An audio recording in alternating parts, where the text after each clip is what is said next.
तो फ्रेंड, आज के वीडियो सीरीज़ के अंदर हम डिस्कस करने वाले हैं डेरिवेशन ट्री को, किस तरीके से हम डेरिवेशन ट्री को बनाते हैं, कौन कौन से इसमें टर्म यूज़ होते हैं, न्यूमेरिकल क्वेश्चन को भी डिस्कस करेंगे। तो काफ़ी इंटरेस्टिंग ये वीडियो होने वाला है, बने रहिएगा वीडियो में अंत तक, तभी आपको पूरा कंसेप्ट समझ में आएगा। डेरिवेशन ट्री बेसिकली होता क्या है, इससे प्रीवियस लेक्चर में हम लोगों ने जो डेरिवेशन जो कंसेप्ट होता है left most right most derivation, उनको हमने डिस्कस किया हुआ है, तो आप एक बार उन वीडियोज़ को देख लीजिएगा।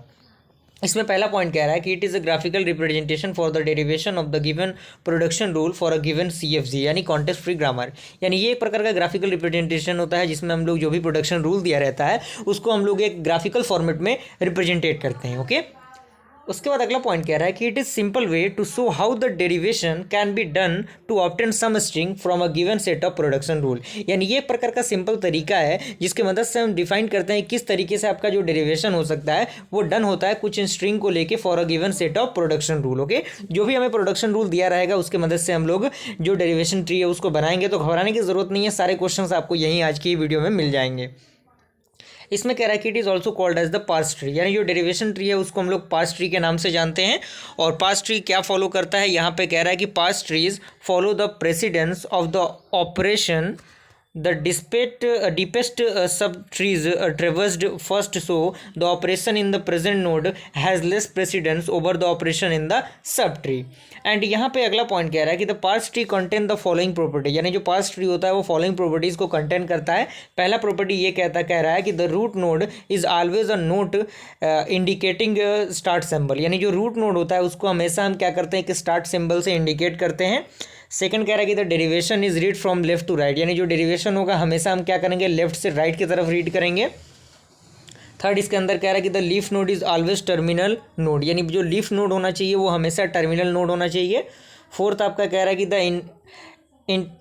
इंटरसन nodes nodes are always the non terminal node, यानी जो इंटरसन नोड होगा वो हमेशा क्या होगा नॉन टर्मिनल नोड होगा।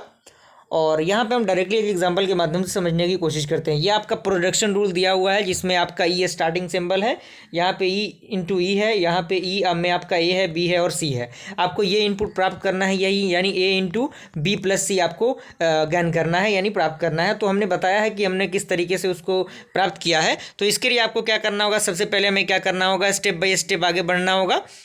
तो सबसे पहले हमने स्टेप 1 के अंदर क्या किया, इस ई को हमने क्या किया दो पार्टों में ब्रेक किया, ई प्लस ई में। और इस ई को हमारा जो सेकंड स्टेप था, सेकंड स्टेप में हमने क्या किया, ये जो हमारा सेकंड वाला ई है उसको हमने क्या किया दो भागों में बांटा, एक मल्टीप्लाई, क्योंकि हमारा जो रूल है वो मल्टीप्लाई पहले है उसके बाद आपका क्या है प्लस है, तो मल्टीप्लिकेशन वाला ये काम हो गया। अब हमने थर्ड स्टेप में क्या किया, इस ई के जगह पे ए रखा, और फोर्थ स्टेप में हम इस ई के जगह पे क्या करेंगे, फिर से क्या रखेंगे बी रखेंगे, क्योंकि हमारा क्या है सेकंड स्टेप में बी है तो हमने फोर्थ स्टेप में बी रख दिया। फिफ्थ स्टेप में हम क्या करेंगे, जहाँ जहाँ ई है वहाँ पे हम क्या करेंगे सी रख देंगे, क्योंकि हमें यही आउटपुट चाहिए था।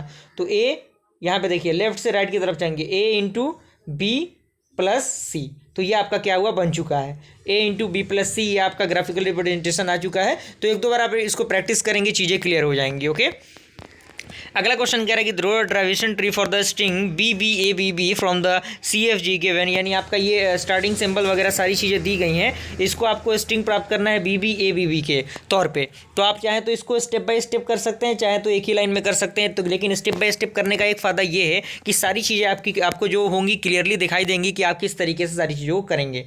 तो हमने क्या किया, एस को 3 पार्ट में बांटा, बी एस और बी के, क्योंकि हमें बी चाहिए। उसके बाद फिर इसको हमने क्या किया बी एस और बी में हमने बांटा, और फिर इसको हमने क्या किया ए में कन्वर्ट किया। तो आपका देखिए देख सकते हैं क्या किया, लेफ्ट से राइट की तरफ हमें जाना है, तो ए बी उसके बाद ए उसके बाद बी बी बी, तो ये आपका क्या हुआ वो स्ट्रिंग मिल चुका है जो कि हमें चाहिए था। ओके, रूल बस आपको फॉलो करना है, बाकी स्टेप बाय स्टेप आप आगे बढ़ते जाएंगे, सारी चीज़ें क्लियर होती जाएंगी।